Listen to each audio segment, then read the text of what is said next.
I think the other thing that I've learned is, am I using my time in a way that honors God?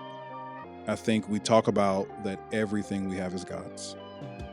But I think there are certain things that we give God and there are certain things that we don't give God.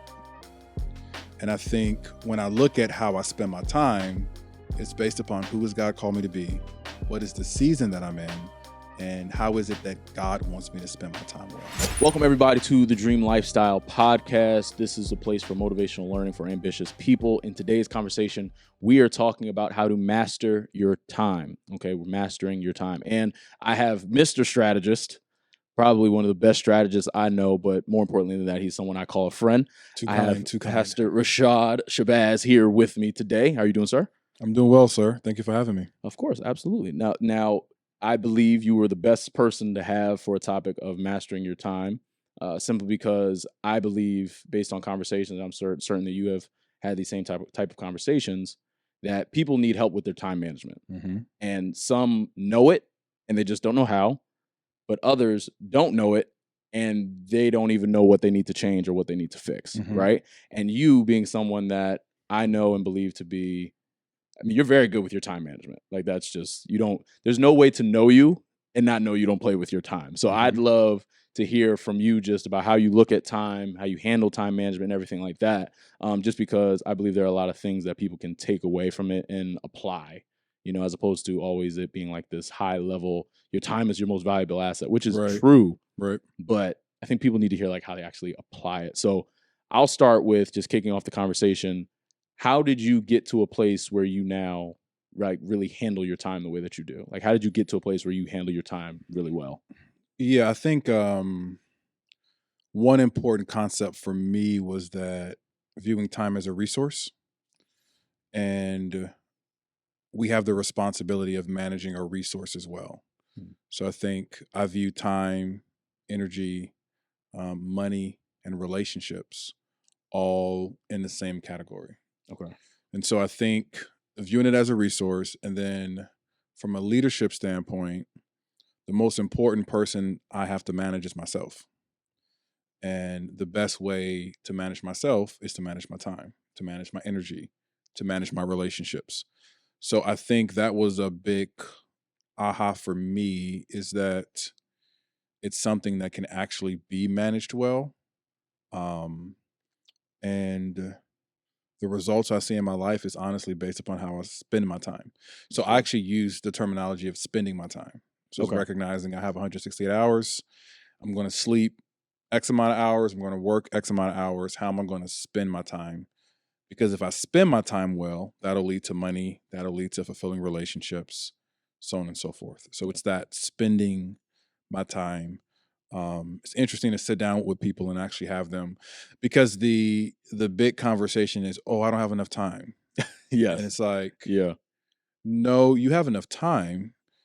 Maybe the issue is prioritizing what to do with that time. What's great about that you point out is the fact that, time, I believe, is like the true equalizer, where like a lot of times people like they compare themselves and they're like, well, they must have all the time in the world because they have all the money, or, they always say I'm too busy, or I don't have any time to do X, Y, Z, whatever it is. Most of the time it's the thing that they know they should be doing to improve their life. But it's like, ultimately, I like how you frame it as it's a resource.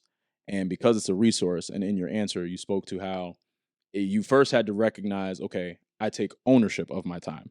And I think so often a lot of people are allowing other people and other things to spend their time, as opposed to themselves deciding, okay, this is what I'm going to do with my time. And that's where you're dealing with, actually saying no. It's where you're dealing with actually creating a schedule and, planning and all that type of stuff.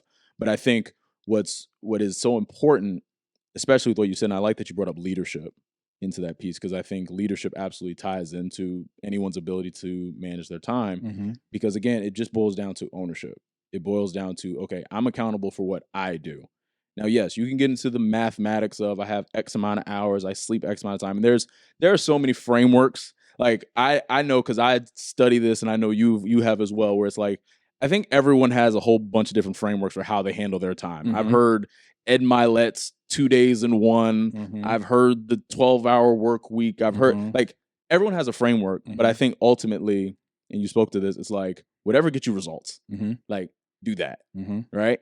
And so even with that, like I look at that even with my life as I've, transitioned now into ministry and entrepreneurship and everything like that, where you have to, and I say this all the time, like look at the results, Mm-hmm. like simple and plain. If you're not getting the results you want, Mm-hmm. then something has to change. Yeah. And that means either and honestly, I shouldn't even say something else, but like you have to change. Yeah. Like how you're viewing your time has to change. Mm-hmm. And so with that, in terms of how someone may view their time, where did you start when it came to like, because so you said that you recognize, okay, the things that you had in your life, Mm-hmm. with that, like, where did you kind of start when you were like, okay, I need to take control of my time. I'm the owner of my time. Like, what area did you start with that? I think it started with being an aggressive learner. So I didn't like the results I was having with my time. So I have always been involved in ministry. I've generally always done something entrepreneurially as well. And then there's also life and family. Mm. So there was the wrestle of, I feel called, assigned to do everything that I'm doing, but I'm not seeing the right results. So for me, it was settling, okay, I'm doing the right things, and this is what God has called me to do. So if I'm doing the right things, then that must mean that I'm doing something else wrong. That's And good. so, That's good. which deals in the whole personal self-leadership aspect of ownership, accountability. If I don't like the results, what can I do to control the results? Mm-hmm. With the aggressive learning, Mm-hmm. I'm glad that you brought that up. Mm-hmm. How did you do that aggressive learning? Yeah, I think it is important to know how you learn. For me, I like information. So it was a blend of going through audiobooks. So I would do, if it were today, I would Google what are the top books on time management.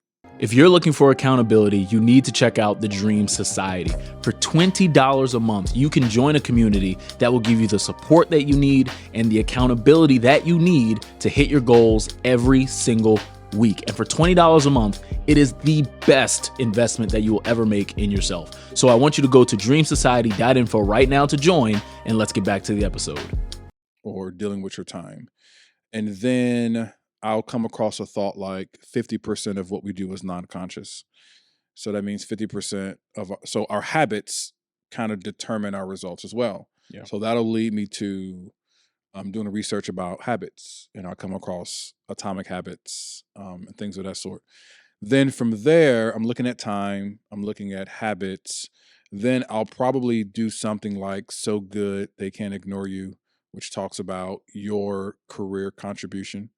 So I would do research. I will start with time, and then again, I know about time. So everyone's going to tell you in time, the most important thing is how you start your day.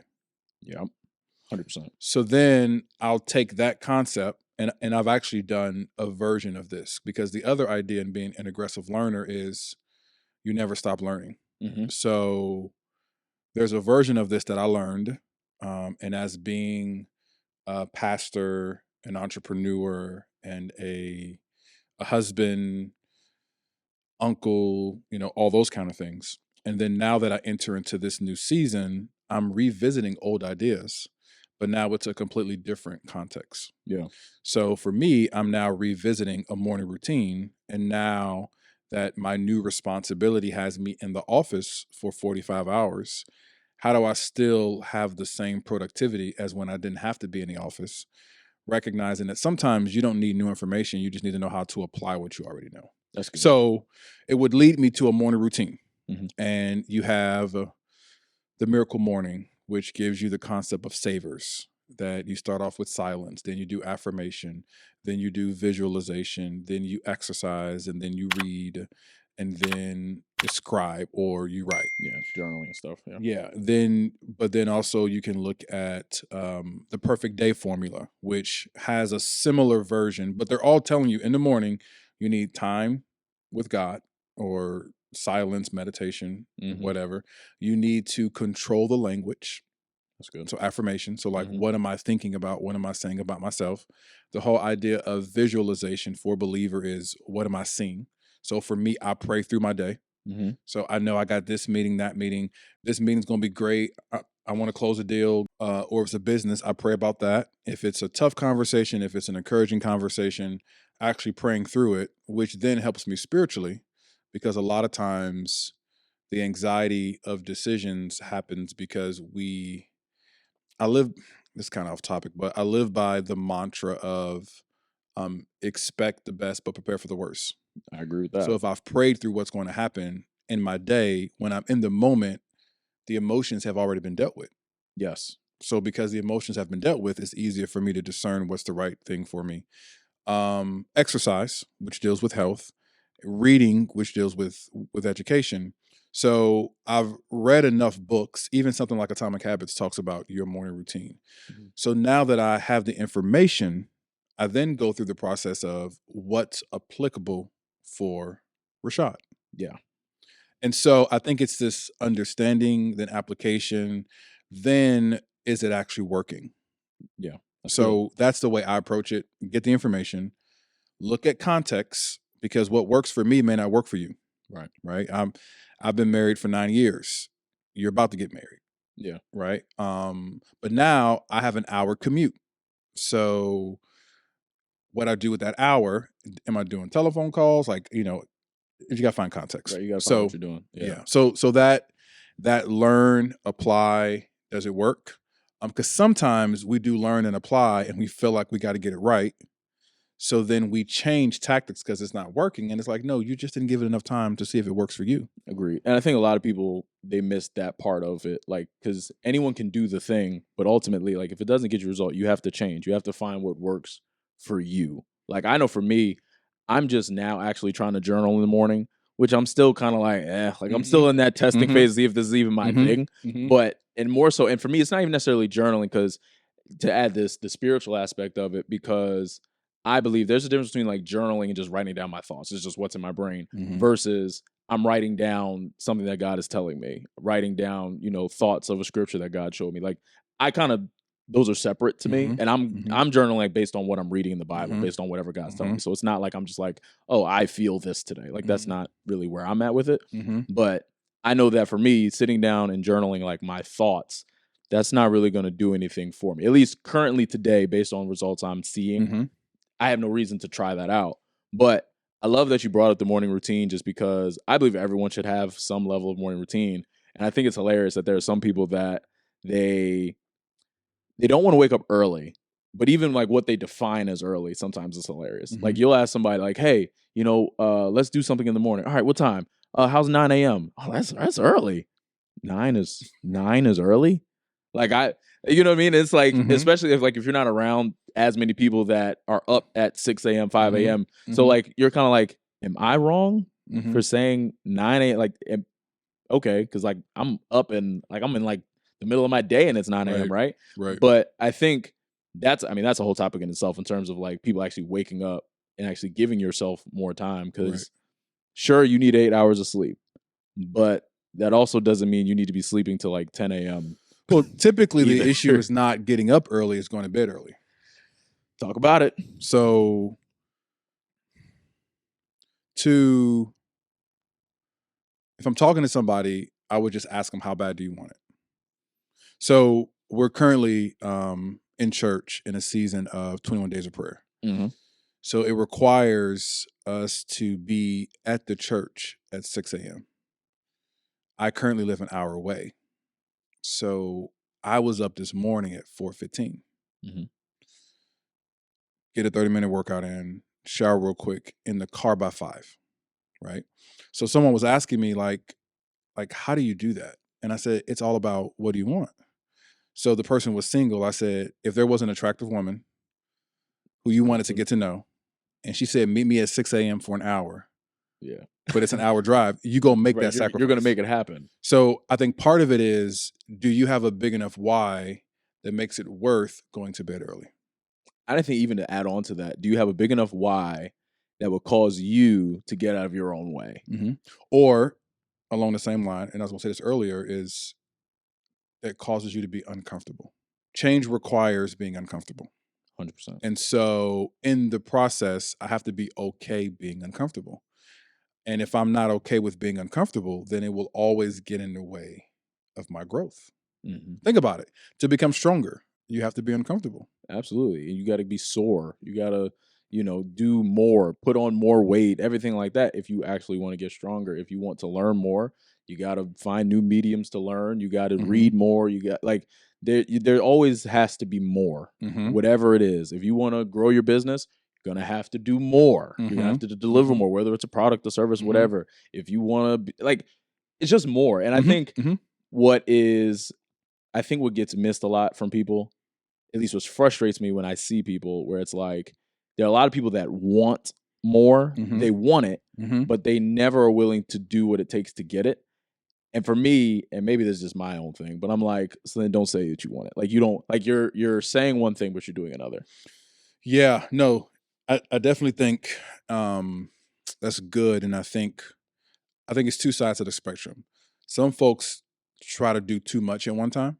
And then I think some people have this idea of what it's going to look like. And when it doesn't look like that, they don't actually do it. Yeah. So I see a lot of people who are like, I'm gonna start working out. So I'm gonna do 1,500 calories. I'm gonna sleep 8 hours a day. And then I'm going to, go to the gym twice a day. It's like, you ain't worked out in 2 years. Right. Why? How about you just get up and go for a walk?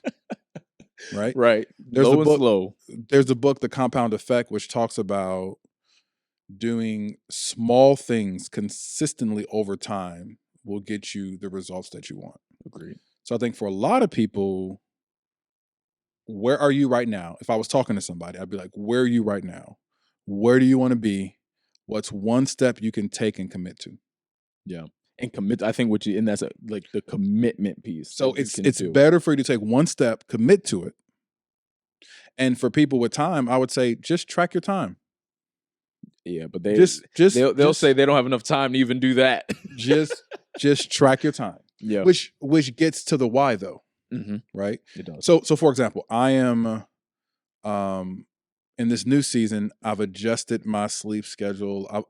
I've made some drastic changes.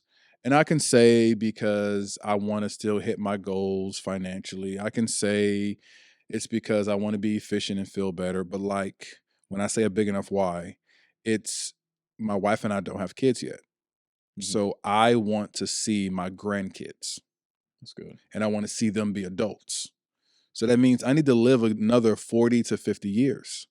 Instead of waiting until there's a disease, instead of waiting until something happens, how about I make the necessary changes now?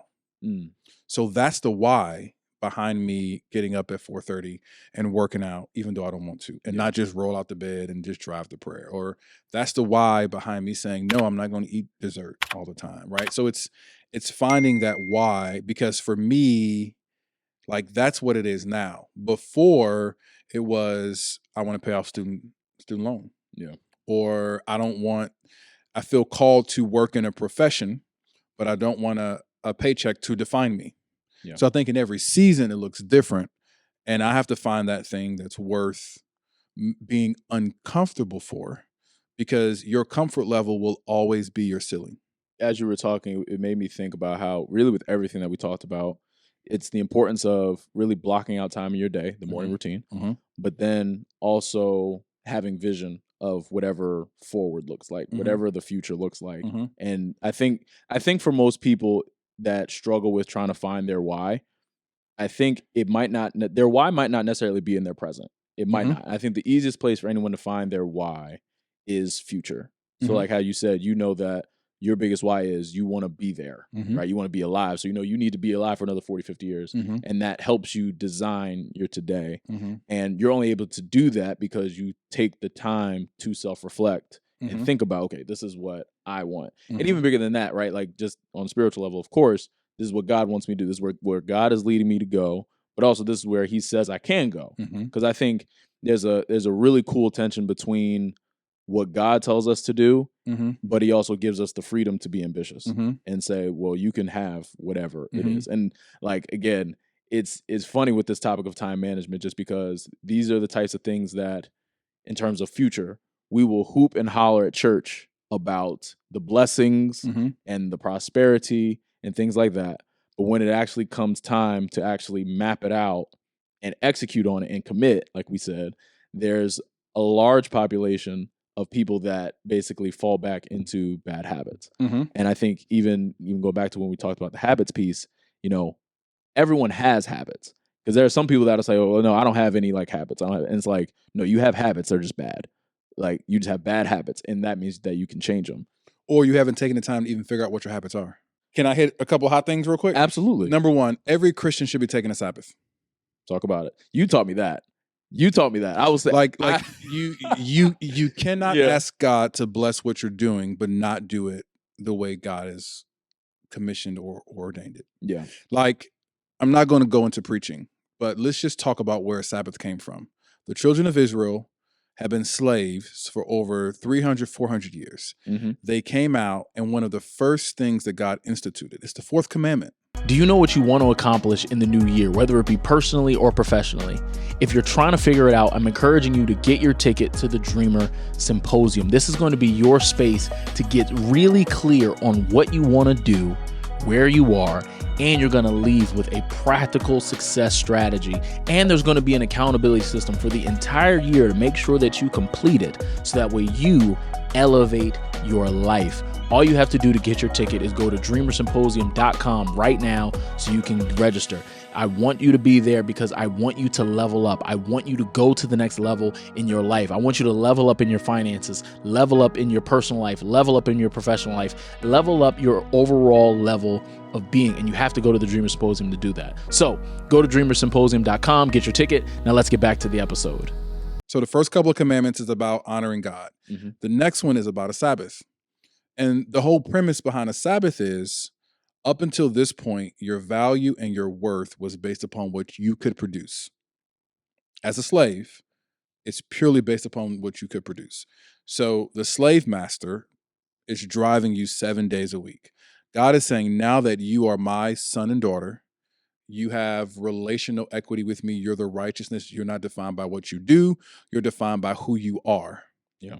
And the way I want you to show that, or another way to put it is, I love you so much, I'm going to give you a day off. That's good. But the basic principle is, I do 6 days and I trust God with the results for 6 days. And God can do more with my 6 days than I can do with my full 7. Yeah. So that's the first part. Just starting off, it needs to be a Sabbath. And listen, I've heard all the stuff. Okay, cool. First, just settle that it's scriptural. Facts. I had to listen. You know my story. So you are the reason why I even take a Sabbath now. Just because plenty of stuff to do. I need all 7 days. The Lord got me, whatever. And I started reading Genesis 1, where I looked at just the creation story. Mm-hmm. And I just started thinking, I was like, all right. And again, back to what we're talking about how the results. Mm-hmm. And I was getting some results, but I was like, I'm working so hard. Mm-hmm. There should be more. Like, it's like something. So, I'm studying the creation story, and I'm like, all right, God did all of this in 6 days and he rested. And there's plenty of other examples throughout the Bible of people who took rest days and stuff. So I was like, all right, maybe there's got to be something to this. There's got to be something to this whole rest thing. Because and I experimented with it where I was like, all right, Saturday would be my rest day. Mm-hmm. Saturday ain't work. I was like, I maybe got one good Saturday off. And I was like, you know what? All right, I still want to try this Sabbath thing. Mm-hmm. So I made it smack dab a Wednesday. I was like, Wednesday's my day off. Count me out. I'm going to the store. I'm getting my snacks. I'm watching TV all day. Leave me alone. And my other days, literally, like my productivity shot up, and I started getting way better results just because I know, Wednesday's coming. Wednesday is on the way, so I can, power through this one more meeting, couple more sales call, cold calls, whatever it is, because Wednesday's gonna come, and I don't have to worry about any of this. And just to your I'm a real live example of why having a Sabbath can work. And for those of you that are like, well, what does it actually get you? I've made a lot of money because I took a day off. Well, it's two things. You just modeled what I said earlier. Yeah. You learned, right? So we had a conversation. You studied it. You then tried it. Then you saw it wasn't working. So you adjusted it. Yes. The other spiritual reason, or the other point to make in what you just said, God worked for 6 days and he rested not because he was tired. but because what he did was good. Yeah. So even the idea of being proud of the work that I did for 6 days. That's true. Now you got to do good work, though. You know, you got to do good work. We got to say that, because sometimes people will be like, "Well, I clocked in." Well, it forces you to do better work. It does, because your best papers are your shortest papers. Yes, because it's like I only got 1,000 words, so I can't ramble, right? So to know I only have 6 days, it forces me to know what to say yes to, what to say no to, which leads me to my other quick thing. A lot of people don't know what to say no to. So I say yes to things of lesser value. Hence, I work 70 hours, even though scientifically it's been proven their productivity goes down at 50 hours. Yeah.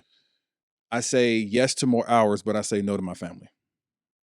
I say yes to more hours, but I say no to working out. Or somebody comes to me and asks me to do something because they know I'm not going to tell them no. And so I'm advancing everybody else. I'm building everybody else's thing. Yeah. But I haven't taken the time to say what's needed for me. So Sabbath, it's needed. What I had to learn about the Sabbath is it's really about trusting God, and it's really about how do I view myself. I don't know. It's one of those things. I would honestly put Sabbath in like the same bucket as like tithing, where it's like you just don't know how, but it's not really like some things. I'm not one of those Christians that's like, I need to know why to everything. I really don't. Like, you know what, God, I just trust you. Like you know what you're doing, right? And that's what it is. It is. You just said the word. It's trust. It is. It's ultimate trust. But to your point with everything that we said, to kind of sum it all up, though, it's taking the Sabbath, establishing habits that are life-giving, establishing habits that actually get the results that we want. But at the same time, it's also making sure that the work that we do within the 6 days is good. It's good work. So that way, I don't even want to say we earn the Sabbath, but you're just basically proud of what you do within that time. And then you should see different results, which ultimately should lead to a better life. And you're able to basically tweak and change and maneuver how necessary throughout all of that. Can I give a couple more quick tips and then we can wrap it up? Absolutely. Also, don't try to do too much. So there are several books which talk about you really shouldn't have more than 3 main priorities in any given day. And if you start your day, if your day is only 4 hours, then just have one thing. But for the person who works 8 hours a day and you're building something on the side, you can't have 3 priorities for your 8-hour job and then have 3 priorities for your side gig. Right. So it's roughly one thing per 3 hours.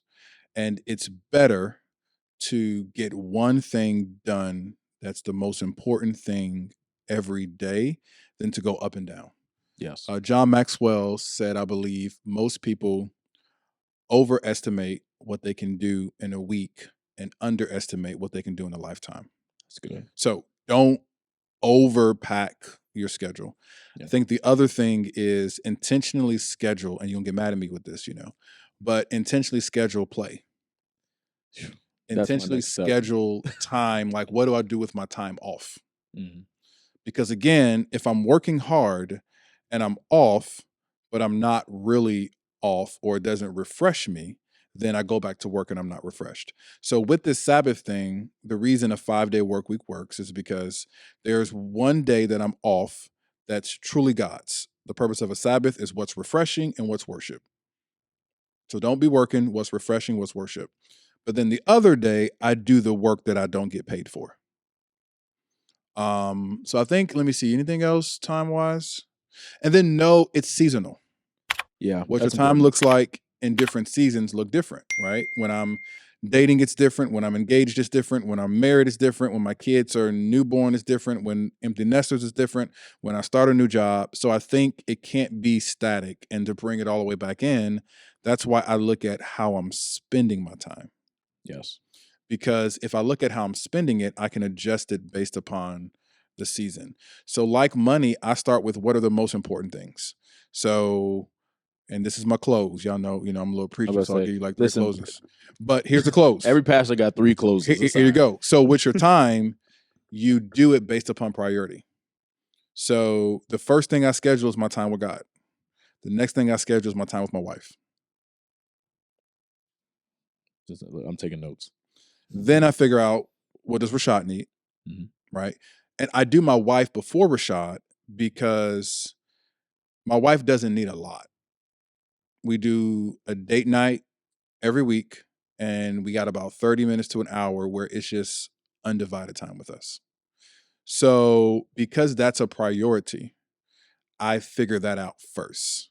Because Rashad, I can adjust what I need, but I know, to me, those are my two most important relationships. Then from there, I'm looking at my work. I like that. And then I'm looking at my relationships. And so based upon that, so I'm not scheduling out all 168 hours because life happens. Somebody called you. I ended up at a hospital this morning because someone got into an accident, or there was a work meeting. I'm about to leave and someone's like, oh, this is going to happen. Today, there was a spiritual situation. So, so stuff comes up. So I can't schedule it all out. Hear me. Schedule the most important things. In light of that, my time with God is an hour a day. My time with my wife is like an hour a day, and then one date night. And then my time with myself really is filled up in these two. And then I just have time that I go to the gym. But outside of that, it's wrapped up with my time with God. That's my morning routine. That's my hack. That's good.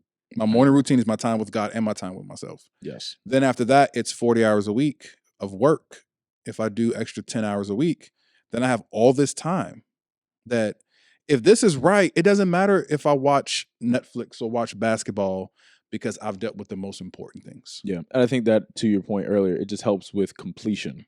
Like, it helps with finishing things 100% to completion, as opposed to finishing them to a good point, where it's like, look, with the work, because I've hit the most important things to completion and this stuff is scheduled out minimally, I only have 1-2 things that just have to get done. Like, complete those 2 tasks. I've taken a step towards the ultimate future that I want. And now I'm at a point in my life where I can buy my time back. That's hard. So, I'm trying to get there. So I have a virtual assistant that will handle administrative things for me. That even in my new role, while there's someone who helps me at my job, I have a personal assistant. So where I'm like, hey, I need to take care of this personally. And what I pay you is a fraction of what my time is worth. Right. That's good. That's hard. That's a bar. Listen, we're going to end on that. We're going to end on that point. Listen, I hope that you guys enjoyed that. I'm not even going to get into how much of a flex that was, because he just gave me something to aspire to. So check back in about 365, maybe even 2 years, and I'll revisit that one. I'm going to let you slide with that one. But I hope that you guys enjoyed this conversation. Take something away from this. Please apply this. Start with a morning routine. Figure out your why, whatever it is.